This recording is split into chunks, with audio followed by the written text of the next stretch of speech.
whenever we are chatting in the chat box, care has to be taken as what things we should say.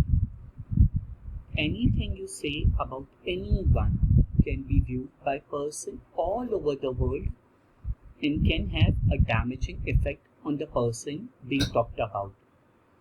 So we have to take utter care whenever we are typing a single word in the chat box or in the chatting application, because a single word can be viewed by thousands of persons online at that particular time. Words can hurt or heal. What did yours do today? So whenever we are speaking words, they can either hurt or heal a person. It is up to us how we are dealing with our words with other person. You should never post anything about other person that could in any ways harm the person. That includes publishing names, addresses or phone number of anyone you know. These are the private information of the other person.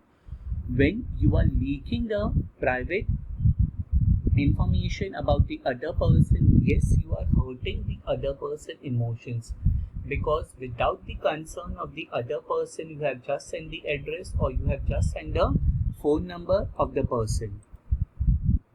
Words can hurt. So we have to be nice to the other person. Refrain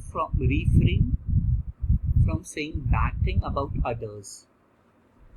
Other public in public forum, even if you feel they are true, and even if you are angry with that particular person, we must control our emotions and we must control our words, because as said earlier also, whatever things we are speaking or whatever things we are typing stays there, and it will create a huge amount of problem for the other person.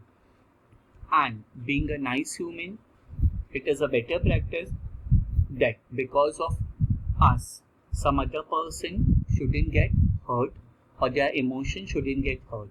So we have to be very careful whenever we are chatting in the chat boxes or in the chat rooms.